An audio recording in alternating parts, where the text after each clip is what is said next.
Reborn.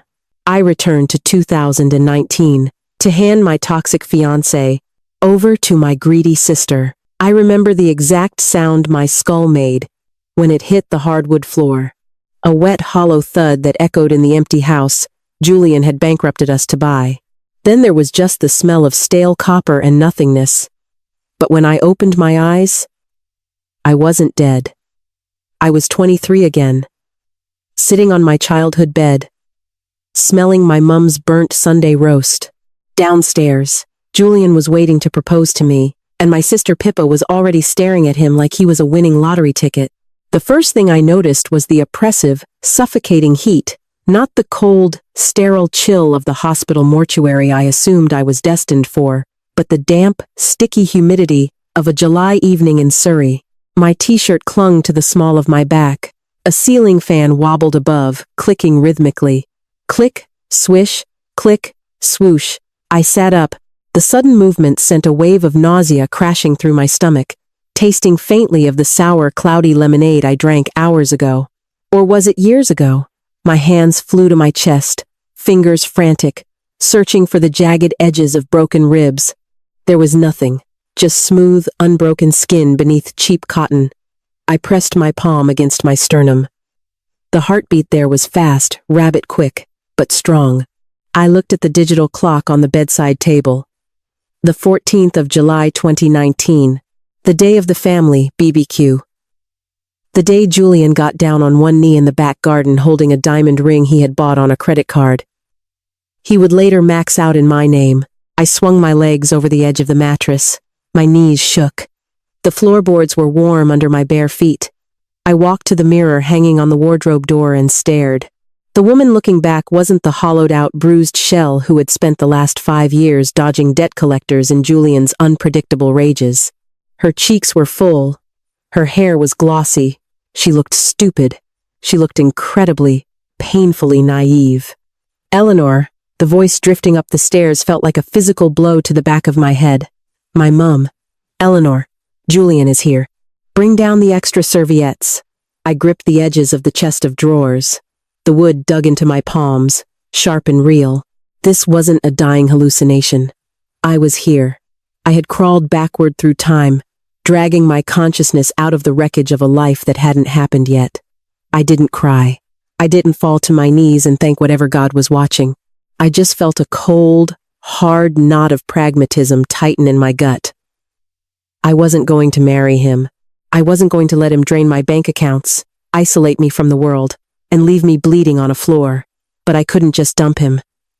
Julian didn't take rejection well. In my past life, when I had tried to leave him before the wedding, he had stood on my front porch for 3 days crying, threatening himself, manipulating my friends until I looked like the villain. He was a parasite, and parasites dig in deeper when you try to pull them off. I needed someone else to take him, someone greedy enough to want him, and blind enough to ignore the red flags. A door opened down the hall. Heavy footsteps. The overpowering scent of cheap vanilla body spray wafted into my room before she even appeared in the doorway. Pippa, are you deaf? My sister asked, leaning against the doorframe. She was wearing a sundress that was a size too small, deliberately cut low. Her lips were glossed, her hair carefully curled. She looked at me, her eyes doing that familiar quick scan, assessing what I was wearing, how my hair looked, calculating if she was currently winning the unspoken competition she had been waging against me since childhood. I'm coming, I said. My voice sounded raspy, foreign in my own ears. Well, hurry up, Pippa snapped, twisting a lock of hair around her finger. Julian brought wine. He looks really good, Eleanor. Honestly, I don't know how you bagged him. He's out of your league. There it was, the envy. It radiated off her in waves as tangible as the summer heat. Pippa had always wanted my things. If I got a blue bicycle, she screamed until she got a bluer one. If I got a B on an exam, she mocked me for not getting an A, even if she had failed. To Pippa, my possessions, my achievements, and my relationships were merely benchmarks for her own self-worth. In the old life, I had ignored her snide comments about Julian. I had thought she was just being her usual difficult self. Now looking at her flushed cheeks and the deliberate way she had dressed up for my boyfriend, a slow, cynical smile crept onto my face. I looked down quickly to hide it, grabbing a stack of paper serviettes from the desk. "You're right," I said quietly, walking past her into the hallway. "He is something else." The back garden smelt of burning charcoal and citronella. The grass was slightly damp, clinging to the ankles of my jeans. Julian was standing by the BBQ holding a pint. When I saw him, my stomach lurched so violently I had to swallow back bile. He looked exactly the same. The sandy blonde hair, the easy practiced smile that reached his eyes but never quite warmed them, the expensive linen shirt he couldn't afford. "There she is!" he called out, his voice loud, meant for an audience. He walked over and pulled me into a hug. He smelt like sandalwood and peppermint gum. Underneath that, the metallic tang of sweat. It took every ounce of willpower I possessed not to shove him backward into the dirt. Instead, I let my arms hang limply at my sides. I didn't hug him back. "You all right, darling?" he murmured, pulling away just enough to look at my face. His brow furrowed in that imitation of concern he had perfected. "You look pale, just a headache," I lied, stepping out of his reach. "The heat. Ah, poor thing." Pippa materialized beside us, holding 2 plastic cups of wine. She handed one to Julian, brushing her fingers against his deliberately. I watched the contact. Julian's eyes flicked to her, a subtle approving glance that I would have entirely missed 5 years ago. "You should sit down in the shade, Eleanor," Pippa said, her voice dripping with faux sweetness. "Julian and I can handle the BBQ. Right, Julian?" "Too right, Pippa," he said, giving her a charming wink. I took my cue and retreated to a lawn chair under the oak tree, sipping warm water from a paper cup. For the next hour, I watched them. It was sickeningly fascinating. It was like watching a nature documentary where 2 predators try to figure out who is going to eat whom. Pippa laughed too loudly at his jokes. She leaned in close to point out something on the BBQ, her shoulder pressing into his chest. Julian, for his part, soaked it up. His ego was a bottomless pit, and Pippa was shoveling validation into it with a JCB. He thrived on female attention. It made him feel powerful. A twisted, ugly part of me felt a phantom sting in my chest. Even knowing what a monster he was, even knowing I wanted to be rid of him. Rejection is a physical thing. It's hard to watch someone you once thought you loved easily reciprocate the advances of your own sister. I let the sting wash over me, acknowledged it, and then buried it. I needed this to work. Over the next 3 weeks, I made it easy for them. I became the worst version of myself, carefully curated to push Julian away without triggering his victim complex. I stopped wearing makeup. I complained about being tired and refused to go to the pub on the weekends. When he wanted to talk about his grand, unrealistic business ideas, the ones that would eventually ruin my credit score, I didn't offer my usual blind support. I just yawned and said, "Sounds dodgy, Julian. Are you sure you're clever enough for that?" His jaw would clench. His eyes would darken. I knew that look. It was the precursor to violence, to the shouting matches that used to leave me weeping on the bathroom floor. But before the tension could snap, I would invite Pippa over. "Pippa!" "Julian's having a hard time with his business plan. You're so good at looking at the big picture. Why don't you 2 talk it out in the sitting room?" "I have a migraine. I need to lie down." I would retreat to my bedroom, leaving the door cracked just a fraction of an inch. I listened to the low hum of their voices. I heard the clinking of glasses. I heard Pippa's breathy giggle and Julian's arrogant baritone. I lay in the dark, staring at the ceiling, feeling the rough texture of the blanket under my fingernails, and I waited. The shift happened quickly. Julian started texting less. When he did come over, he was distracted, checking his phone constantly. He started wearing a new aftershave, something sharper, spicier. Pippa, meanwhile, became insufferable. She strutted around our parents' house with a secret smug smile.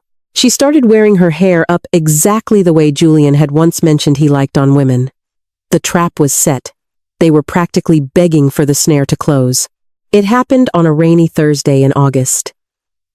Julian was supposed to be at a networking event in the city.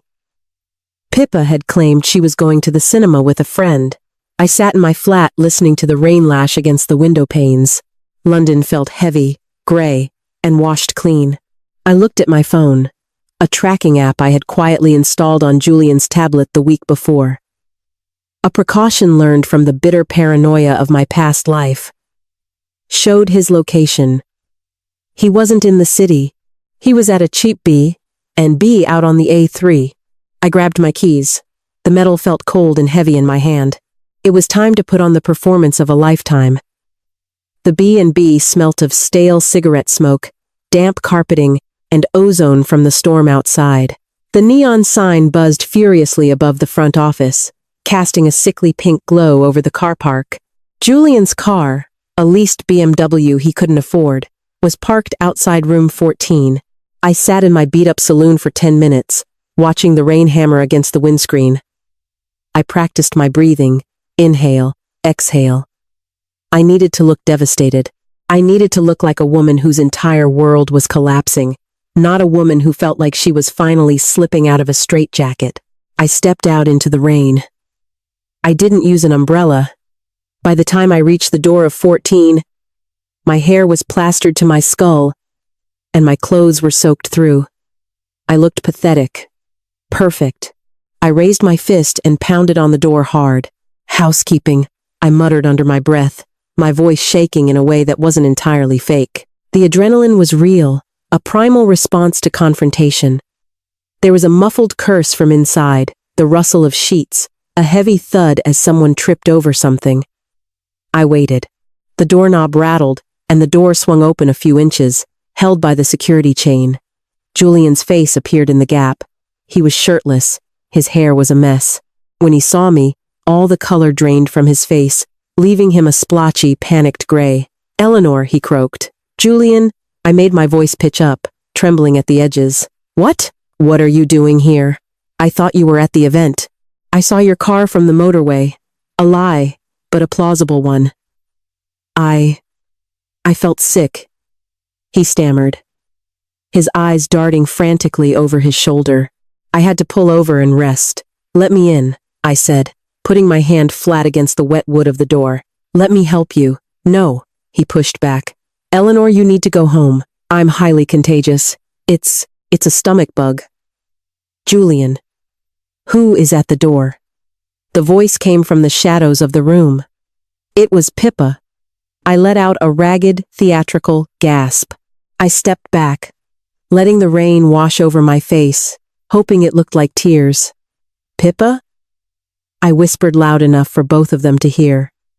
Julian closed his eyes, defeated, his shoulders slumped.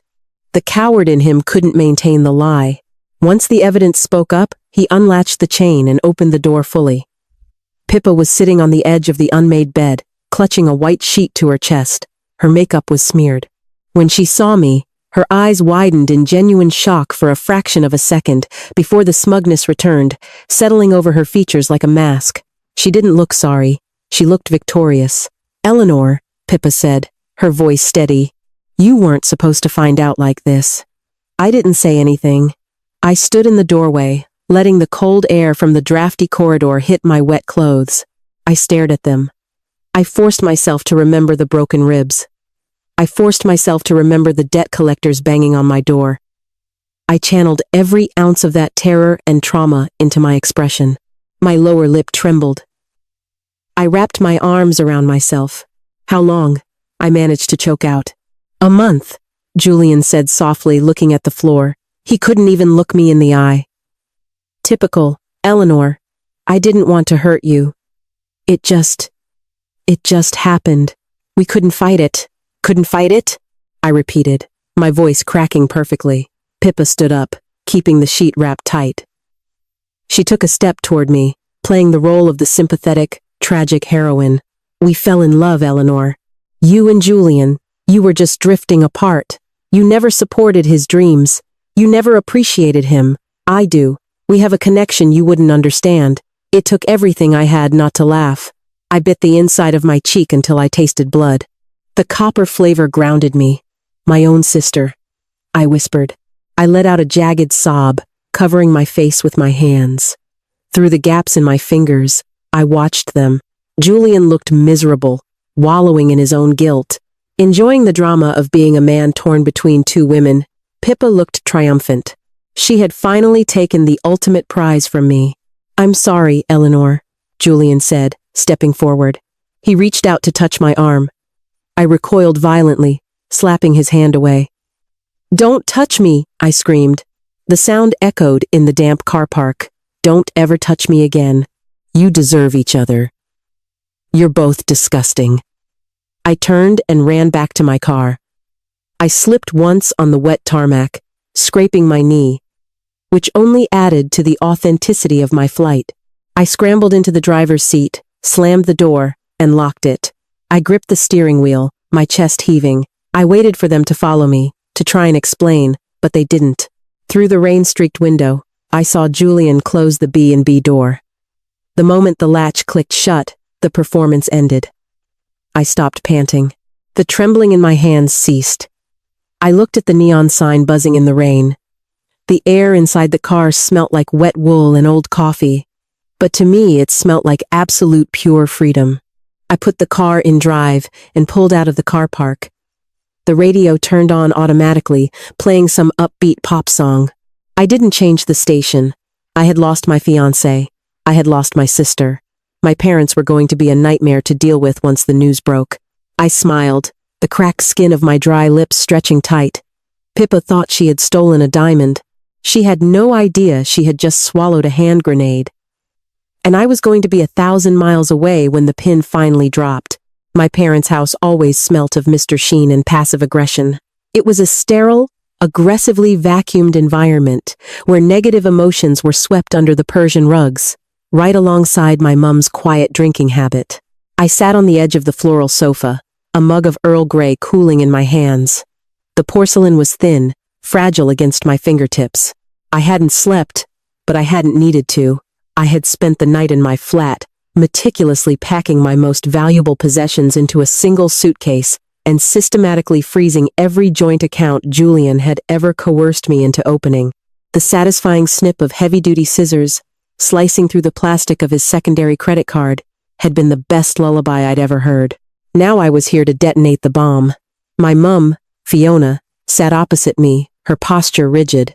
My dad, Jeffrey, stood by the window, jingling the loose change in his pockets, his universal tell for discomfort. So, the wedding is off, my mum stated. She didn't sound devastated. She sounded inconvenienced. She took a slow sip of her coffee, her eyes scanning my face for a crack in my composure. Are you absolutely sure, Eleanor? Couples fight. Pre-wedding jitters are perfectly normal. I looked down into the murky brown depths of my tea. He was in a B&B room with Pippa. The silence that followed was heavy, thick with the scent of floor wax and denial.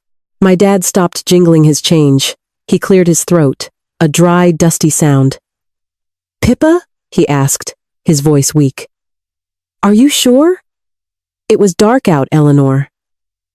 Maybe you were confused. I bit the inside of my cheek. It was a familiar grounding pain. Even knowing how they operated, even having lived through a lifetime of their favoritism, the instinct to defend the golden child at the expense of my sanity stung. It was a cold, familiar ache just beneath my breastbone. I stood in the doorway, I said, keeping my voice soft, broken. The perfect victim. They admitted it. They've been seeing each other for a month. My mum set her cup down. The clatter of ceramic against the glass coffee table was sharp. Well, she smoothed an invisible wrinkle from her linen trousers. This is a mess. But Eleanor, you have to admit, you and Julian have been terribly mismatched lately.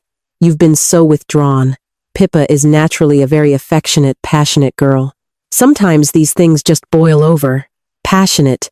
That was the word she used for Pippa's tantrums, her selfishness, her endless greed. I kept my eyes fixed on the floor, letting my shoulders shake just a fraction. I need to pack my old room, I whispered. I'm moving out of London for a while, a new job offer up in the Midlands. I can't be near them. That's probably for the best, my mum agreed. Entirely too fast. Give them some space to figure this out without you hanging over them like a dark cloud. I left the sitting room without another word. The staircase creaked under my weight. In my childhood bedroom, I grabbed the remaining boxes I had left in the wardrobe, books, a few winter coats, childhood trinkets I didn't care about, but knew Pippa would eventually pawn or throw away. As I carried the last box down the stairs, the front door opened. Pippa walked in. She looked a little worse for wear. The smugness from the B&B had been replaced by a nervous, twitchy energy. Her hair was frizzy from the humidity, and there were dark circles under her eyes. Julian, I knew from experience, was an exhausting person to manage. He required constant, exhausting validation. One night of dealing with his manufactured guilt trip had already drained her. She stopped at the bottom of the stairs, blocking my path. "Eleanor," she said. She crossed her arms. "Mum rang me. Are you really leaving?" "Excuse me," I said, adjusting the cardboard box in my arms. The corrugated edge dug into my forearm, rough and real. "Look, I know you're mad," Pippa started, her voice taking on that whining defensive pitch. "But you don't have to act like a martyr. Julian and I have a real connection. He said you suffocated him. You were always nagging him about money and his business. You didn't support his vision." I looked at her. Really looked at her beneath the cheap perfume in the defensive posture. She was just a foolish, greedy girl clutching a live wire. Convinced it was a sparkler. "You're right," I said quietly. Pippa blinked. "What?" "I didn't support his vision. I nagged him. I suffocated him." I stepped down to the landing, forcing her to step back to make room for me. "He needs someone who believes in him, Pippa. Someone who will back him up no matter what. You're much better suited for him than I ever was." She stared at me, her mouth slightly open, completely derailed by my lack of a fight. She had come prepared for a screaming match, for tears, for me to claw at her. Instead, I was handing her the crown. She faltered. "Yes, exactly." "Good luck," I said. I walked out the front door, the heavy oak swinging shut behind me with a solid, satisfying thud. The humid summer air hit me like a physical wave. But for the first time in 2 lifetimes, I could breathe deeply. When I got to my car, I pulled out my phone and checked my banking app. The joint credit card, the one Julian used to pay for his leased BMW, his expensive dinners, his networking trips, was officially frozen. My personal savings, the money I had quietly siphoned away over the last 3 weeks, were locked in a secure account under my name only. Julian's autopay for his car lease was due in 3 days. I started the engine, put the car in drive, and didn't look back in the rearview mirror once. October arrived in a flurry of dying leaves and biting wind. My new flat was a tiny 3rd-floor walk-up in a sleepy market town 2 hours north of London. It smelt perpetually of yeast and burnt sugar from the bakery downstairs, but the radiator hissed a warm, steady rhythm, and the locks on the door were heavy brass. I had taken a job doing data entry for a medical supply logistics firm. It was boring, repetitive work. It involved spreadsheets, fluorescent lights, and absolute silence. I loved it. After a lifetime of Julian's chaotic boom and bust entrepreneurial phases, the predictability of a fortnightly pay packet and a quiet cubicle felt like a luxury resort. I bought cheap takeaway, ate it on my charity shop sofa, and watched the snow start to gather on the windowsill. I didn't actively seek out news of Pippa and Julian. I didn't need to. The grapevine was a tangled, aggressive thing, and my mum was its chief cultivator. My phone buzzed against the cheap laminate of my coffee table. The screen glowed. "Mum?" I let it ring 3 times, savoring the bite of my cold sesame noodles before I picked it up. "Hello, Eleanor." Finally. My mum's voice was thin, strained. In the background, I could hear the muted roar of the television. "I've been trying to reach you all week. I've been busy with work, Mum." "What's wrong?" A heavy sigh crackled through the speaker. "It's Pippa and Julian. Things are tense." I took a slow, deliberate chew of my noodles, hiding my smile in the empty flat. "Tense? How so?" "I thought they were soulmates." "Don't be snide, Eleanor," she snapped, though her heart wasn't in it. Julian's app development business has hit a snag. Some investors pulled out. He's incredibly stressed. And Pippa is... Well, Pippa doesn't handle financial stress well. Investors pulled out. I translated that instantly. It meant Julian had run out of the credit line I used to maintain for him, had tried to secure actual venture capital with his half-baked PowerPoint presentations, and had been laughed out of the room. That's a shame, I said mildly.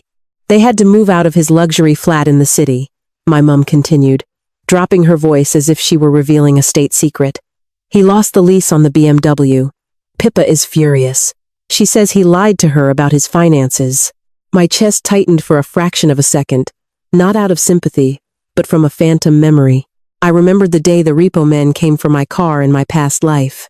I remembered Julian screaming at me, throwing a ceramic bowl against the wall, telling me it was my fault for not working enough overtime to cover the bills. I remembered picking the jagged shards out of the drywall with bleeding fingers. I took a breath. The flat smelt of sesame oil and old wood. I was safe. Julian always exaggerated his success, I said, keeping my tone perfectly neutral. But Pippa is a supportive partner. I'm sure she'll help him through it. She has her own credit cards, doesn't she? There was a long pause. When my mum spoke again, she sounded exhausted. She maxed them out. Julian convinced her to invest in his company to float them until the next round of funding. Now the interest is piling up. She asked your dad and me for a loan. And did you give it to her? We couldn't, she admitted, sounding genuinely defeated. Jeffrey's pension fund took a hit last quarter. We told her she has to figure it out. Now she's crying every day, and Julian is talking about moving them to Spain to start fresh. Moving, the classic parasite maneuver when the host runs dry. Detach and find a new one in a different ecosystem. Only this time Julian was dragging my sister down with him, and neither of them had the resilience to survive the fall. They'll be fine, Mum. I lied, enjoying the smooth, easy slide of the words. They have each other. I hung up the phone and leaned back against the cushions. It was happening faster than I had anticipated. Without my income to prop him up, Julian was sinking like a stone, and Pippa, who had only ever wanted the shiny, polished version of a man, was suddenly chained to a desperate, aggressive failure. She thought she had stolen a prince. She was just waking up to find she had chained herself to a cinder block. Over the next 2 months, the updates became more frantic. Pippa called me in late November. I almost didn't answer, Eleanor. Her voice was shaky, lacking the usual arrogant bite. I could hear traffic in the background. She was crying. What is it, Pippa? Do you have a few minutes? I'm at the supermarket, I said, lying as I stared at the ceiling fan. Make it quick. It's Julian. He's changing. He yells so much, Eleanor, over everything. Yesterday, he threw his phone at the wall because the internet bill wasn't paid. He said it was my fault for buying groceries instead of paying the utility company. The hairs on the back of my neck stood up. The progression of his abuse was sickeningly familiar. First, he drains your resources. Then, he isolates you. Then he breaks you down until you believe his failures are your fault. A small, weak part of me. The part that still remembered being 10 years old and sharing an ice lolly with her on the porch, felt a twinge of pity. I could tell her to run. I could tell her to pack a bag, leave her phone behind so he couldn't track her, and vanish. I knew the escape routes because I had mapped them out 100 times in my old life before he finally killed me. But then I remembered her face in the B&B room, the smug, triumphant smile as she clutched the sheet to her chest, gloating over the wreckage of my life. She hadn't cared if I survived. She had only cared that she had won. He's under a lot of pressure, Pippa, I said, my voice cold, devoid of any warmth. You said you understood him better than I did. You said you were his rock, so be a rock. Eleanor, please. We have no money. Could you just lend me? No. I didn't let her finish. I didn't offer excuses. I didn't say I couldn't afford it. I just said no. You're my sister, she sobbed, desperation making her voice shrill. How can you be so cruel? I have nothing. You have exactly what you stole, Pippa, I said softly. Enjoy it. I pressed end call and blocked her number. I didn't feel guilty. I just felt tired. I closed my eyes and let the hum of the radiator lull me into a dreamless sleep. The invitation arrived in a muddy snowstorm in late January.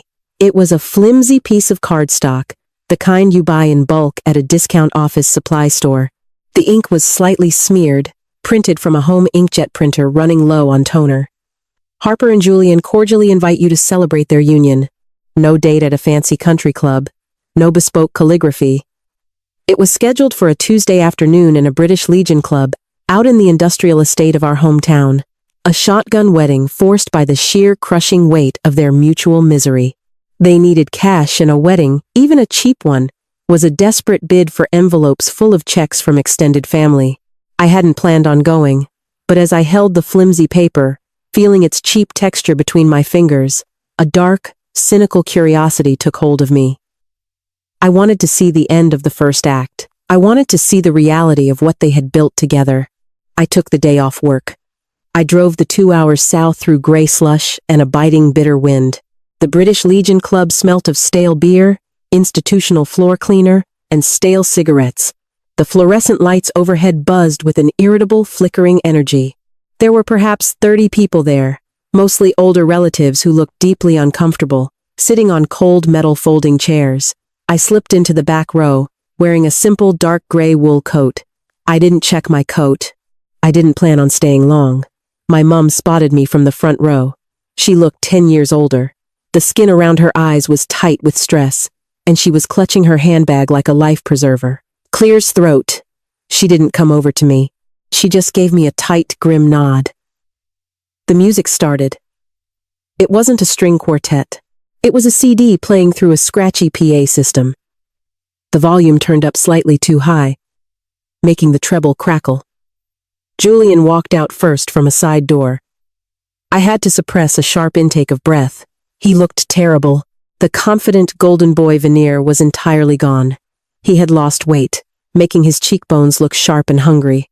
He was wearing a suit I recognized, the one I had bought him for my cousin's funeral 3 years ago, but it hung off his frame now. There were deep purple bruises of exhaustion under his eyes. He stood at the front, shifting his weight nervously, not looking at anyone. He looked like a cornered animal. Then the doors at the back opened. Pippa walked in. She was accompanied by my dad, who looked like he was marching to an execution. Pippa's dress was a disaster.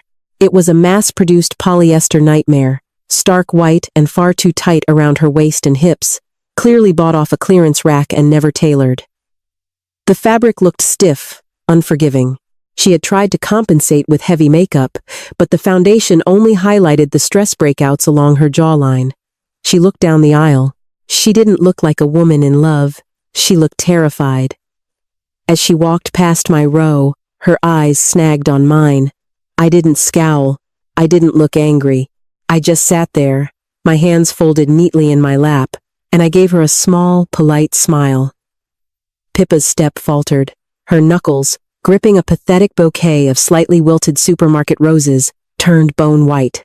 She recognized the look on my face. It wasn't the look of a jealous ex. It was the look of a spectator at an autopsy.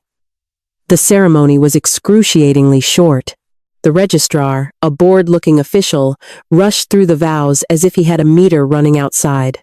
"Do you, Julian, take this woman?" Julian mumbled his assent. His eyes darted toward the exit door twice during the 2-minute speech. "Do you, Pippa, take this man?" Pippa swallowed hard. Her voice, when it came, was thin and wavering. "I do." When they were pronounced husband and wife, Julian didn't sweep her into a passionate kiss. He leaned in and gave her a stiff, obligatory peck on the lips, pulling away quickly. The applause from the metal chairs was sparse, sounding hollow in the cavernous, smelly hall. I stood up before they even began their recessional walk back down the aisle. I walked out the double doors into the small foyer. There was a folding table set up against the wall covered in a cheap paper tablecloth. On it sat a 3-tiered cake. I walked over to it. The fondant was thick and shiny, but there was a visible crack running down the back of the bottom tier, hastily patched with smeared buttercream. It smelt of artificial vanilla in desperation. Next to the cake was a small slotted cardboard box wrapped in shiny paper. "Post box," a handwritten sign read. The true purpose of this entire grim exercise. The double doors opened behind me. The meager crowd began to filter out toward the reception area. Eleanor? I turned. Julian was standing a few feet away. He had abandoned his new wife somewhere in the crowd to intercept me. Up close, the deterioration was even more striking. He smelt of sweat and fear, completely overpowering the cheap aftershave he was trying to use to mask it. "You came," he said, his voice dropping to that intimate, gravelly tone he used to use when he wanted something from me. "I did," I said evenly. "Congratulations, Julian." He took a step closer, looking around to make sure no one was listening. "Eleanor, listen, this is all a mistake. Pippa, she's suffocating me. She doesn't understand the pressure I'm under. I miss how easy it was with us. You always kept me grounded." The audacity of it was almost awe-inspiring. He was standing outside his own wedding reception, his new bride 20 feet away, trying to reel his old host back in because the new one was out of blood. I looked at him, the man who in another life had taken everything from me. My money, my sanity, my life.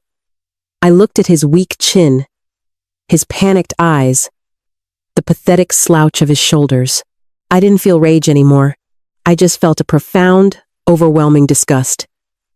"You misunderstand, Julian," I said, my voice barely above a whisper, but sharp as broken glass. "I didn't keep you grounded. I kept you afloat, and now you're drowning." I reached into my pocket and pulled out a plain white envelope. I stepped past him and dropped it into the cardboard box on the table. It landed with a soft, dismissive thud. "What's that?" he asked, blinking in confusion. "My wedding gift," I said. I walked out the front doors of the British Legion Club, stepping out into the freezing slush. The cold air hit my lungs, crisp and clean, washing away the smell of cheap cake and despair.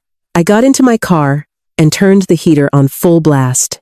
As I pulled out of the car park, I imagined Julian tearing into that envelope, hoping for a check, hoping for a lifeline. Instead, he would find a single, neatly folded sheet of paper.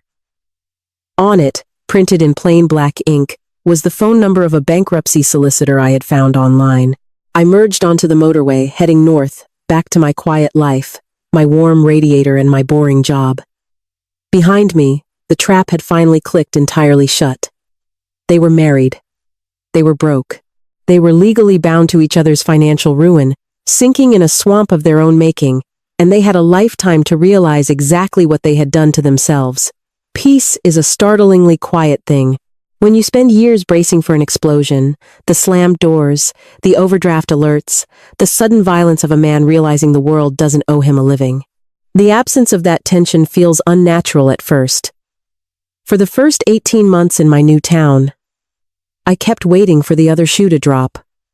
I would wake up at 3 a.m., my heart hammering against my ribs, convinced I heard Julian's heavy boots on the stairs, but there was only the hum of the refrigerator, the faint smell of ozone and wet pavement from an open window. By the spring of 2021, the phantom terrors finally began to fade. I was promoted to operations manager at the logistics firm. It came with a modest raise, a small office with a window overlooking an alley and a profound sense of ownership. I bought a real sofa upholstered in thick forest green corduroy. I bought heavy ceramic plates that didn't chip when you washed them. I was standing at my kitchen counter, pressing the plunger down on my cafetiere when the phone rang. The screen read, "Dad." My dad never called me.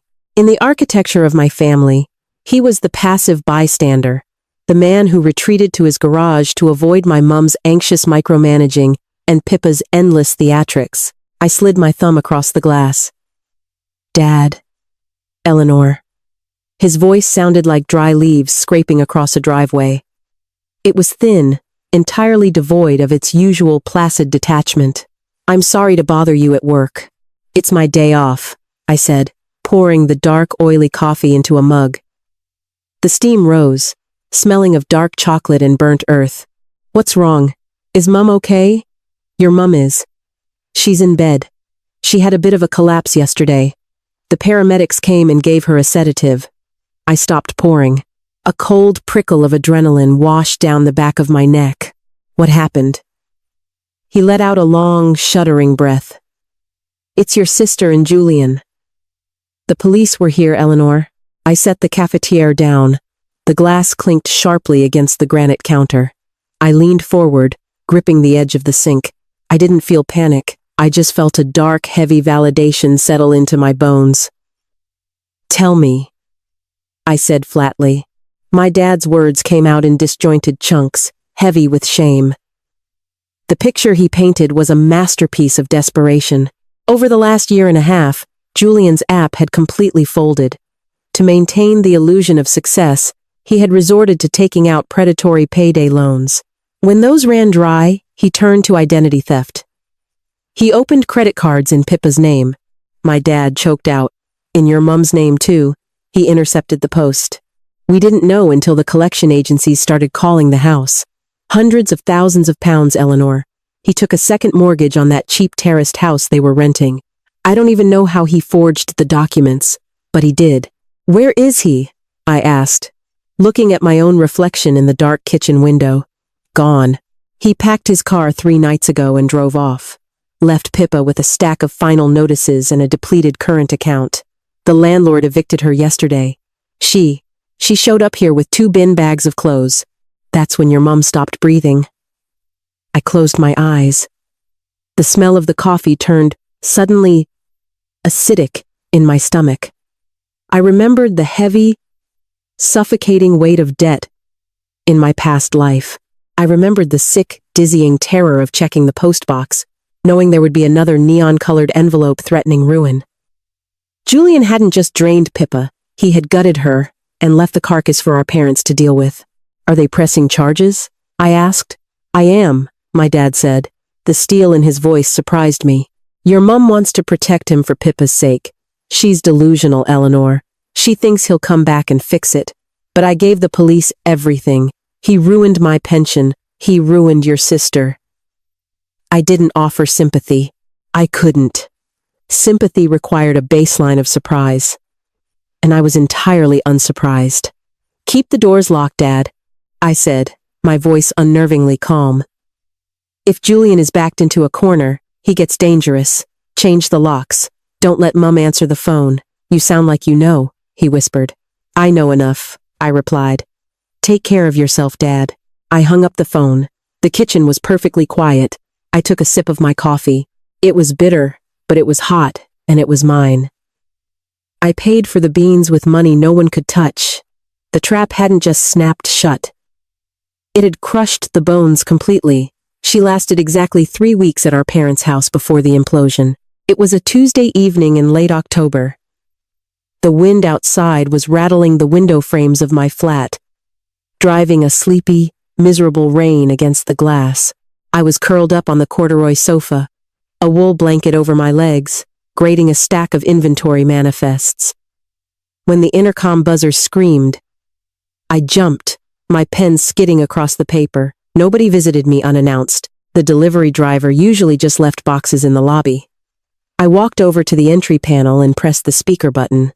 Yes, static crackled. Then a voice, wet and ragged. Eleanor, it's me. Please buzz me in. I'm freezing. I stood perfectly still. The lino floor was cold under my socks. The instinct to press the unlock button was deeply ingrained. A childhood reflex of fixing things for my younger sister, of smoothing over her messes. But the memory of the hardwood floor meeting my skull in the old life paralyzed my finger. How did you find my address, Pippa? I looked at Mum's phone. She sobbed. Eleanor, please. Dad kicked me out. We had a screaming match. He called me a parasite. Please, it's raining. I looked at the heavy brass deadbolt on my door. I weighed my peace against her misery. I'll buzz you up, I said quietly. But you aren't staying. I pressed the button. A minute later, there was a tentative knock at my door. I unlocked it and pulled it open. Pippa looked like a drowned rat. The glamorous, smug woman who had sat on the B&B bed wrapped in a sheet was entirely gone. Her blonde hair was a matted, stringy mess, the dark roots growing out 3 inches from her scalp. She was wearing a cheap, oversized puffer jacket that smelt of wet dog and stale cigarette smoke. She had lost at least 20 pounds. Her cheekbones were sharp, her eyes sunken and rimmed with red. She stood in the hallway, shivering violently, a single black duffel bag clutched in her hands. "Can I come in?" she asked, her teeth literally chattering. I stepped back, opening the door wider. I didn't offer to take her coat. I pointed to the small wooden stool in the kitchen area. "Sit there. Don't put your bag on the sofa." She shuffled in, leaving wet footprints on the laminate flooring. She dropped the bag onto the floor and collapsed onto the stool. She looked around my flat at the clean counters, the thriving plants, the warm, soft lighting. Her face twisted into an ugly expression of envy and grief. "You did well for yourself," she muttered, wiping her nose with the back of her hand. "I work hard," I said, putting a kettle on the stove, "and I don't let people steal from me." She flinched as if I had struck her. "You don't have to be a bitch about it, Eleanor. I'm practically homeless. Dad threw me out. He said he couldn't look at me because every time he did, he remembered his empty savings account. He's grieving his future, Pippa. The one you and Julian stole from him." "It was Julian!" she shrieked, her voice echoing shrilly in the small kitchen. She gripped the edge of the counter, her knuckles white. "It wasn't me. I didn't know he was forging signatures. I didn't know he was stealing. He told me the business was struggling, but he said he had a line of credit. I trusted him. I loved him." I turned around, leaning against the sink. The kettle began to hiss behind me. "You loved the idea of him." I corrected her, my voice low and steady. "You loved that he wore nice suits and bought you expensive dinners. You loved that he belonged to me, and you wanted to take him. You didn't care who he really was. You didn't warn me," she cried, angry tears spilling down her hollow cheeks. "You knew he was awful. You set me up, Eleanor. I know you did. You just handed him to me and walked away. You let me ruin my life." The sheer monumental audacity of her logic took my breath away for a second. The kettle clicked off, boiling. I poured the hot water into a mug, steeped a tea bag for exactly 10 seconds, and set it on the counter in front of her. "Drink," I said. She stared at the mug, then looked up at me, her chest heaving. "You broke into my life, Pippa," I said, leaning in so she could see the absolute lack of pity in my eyes. "You pursued him. You slept with him. You sat in that B&B room and gloated because you thought you had stolen the prize. I didn't force you to sign any papers. I didn't force you to ignore the red flags. You ignored them because your greed was louder than your common sense." "He hit me," she whispered, her voice breaking. The words hung in the air, heavy and jagged. My stomach clenched. I looked at her cheek under the harsh kitchen light beneath the smeared dirt and rain. I saw the faint yellowish-green shadow of a fading bruise along her jawline for a terrifying, agonizing moment. The two timelines bled together. I felt the phantom ache in my ribs. I tasted the copper in my mouth. I saw Julian's face contorted in rage, his fist coming down. A wave of nausea hit me so hard I had to grip the counter to stay upright. The contradiction tore at my chest. I hated her for what she had done. But the visceral horror of being a woman at the mercy of Julian's fists was a sisterhood I wouldn't wish on my worst enemy. I took a deep, shuddering breath. I pushed the memories back down into the dark box where they belonged and locked the lid. "Did you go to the police about the assault?" I asked, my voice softer now, but completely hollow. She shook her head. "I was scared and embarrassed. Everyone already thinks I'm a joke. I have nothing left, Eleanor. My credit score is in the 400s. I can't get a flat. I can't even get a mobile contract. Please let me stay here just for a month, just until I get a job."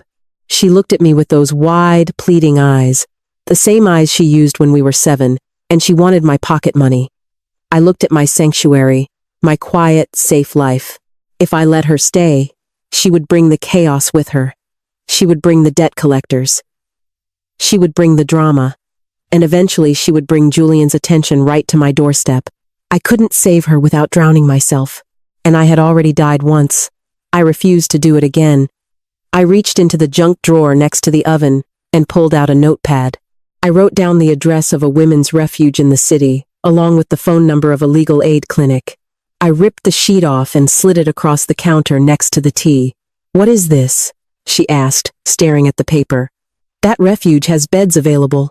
"I checked online when Dad called me," I said. "They have advocates who can help you file a police report against Julian for the assault and the fraud." Pippa looked at the paper, then at me. Her face hardened, the vulnerability vanishing, replaced by a bitter, venomous spite. "You're turning me out, your own sister. I can't save you from the fire you set to burn me, Pippa," I said.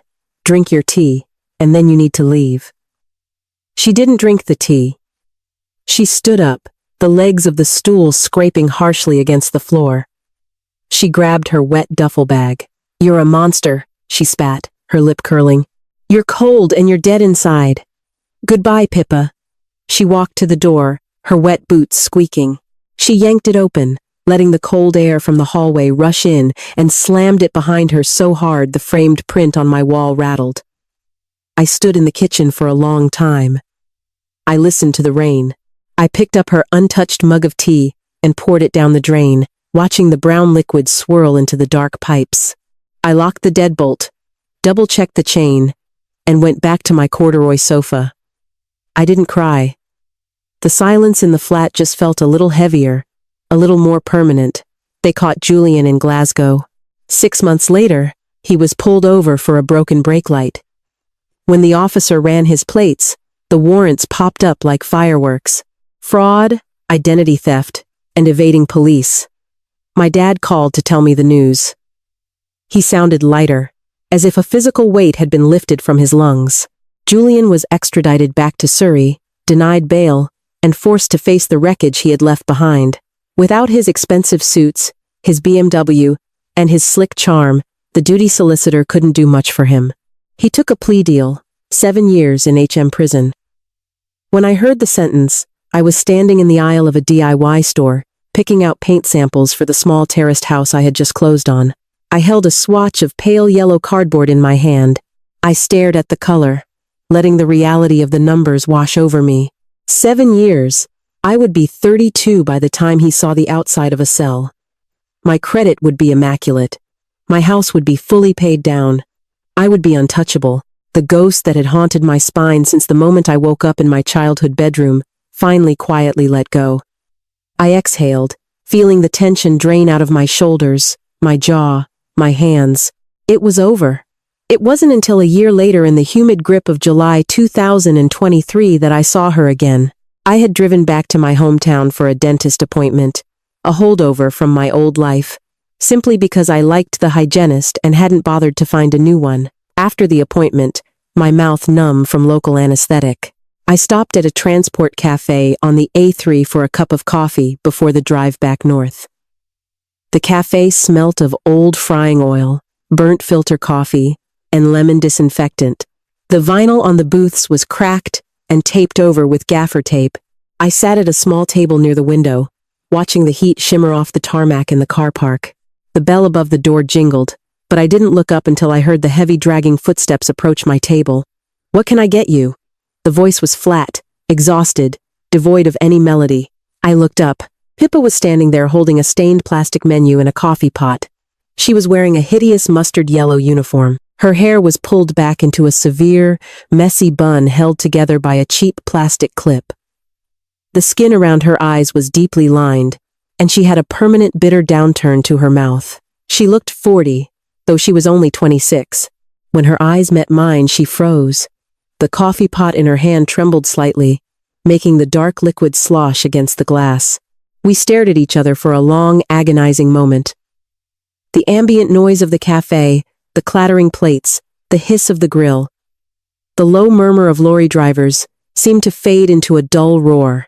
I looked at the crooked name tag pinned to her chest. Pippa. I looked at her hands. Her fingernails were bitten down to the quick, the cuticles red and raw. She wasn't wearing a wedding ring. She wasn't wearing anything of value. She was completely, entirely hollowed out. The tragedy of it was suffocating. If things had gone the way they were supposed to, it would be me standing in that mustard uniform, broken and indebted, while Pippa sat in her designer clothes, judging my failure. But the universe had blinked, and I had stepped out of the way of the train. Pippa had eagerly jumped onto the tracks to pick up a shiny coin. I didn't feel smug. I didn't feel triumphant.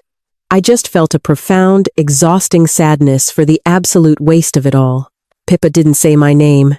She didn't scream. She didn't beg. The fight had been completely beaten out of her. Her eyes dropped to the lino floor.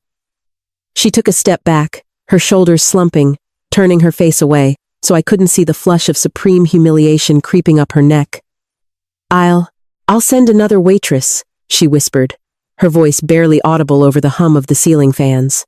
She turned and walked away, disappearing through the swinging doors into the kitchen. I sat there for a minute, looking at the empty space where she had stood. The smell of the grease suddenly made my stomach turn. I opened my handbag. I pulled out my purse and extracted a crisp, clean 50-pound note.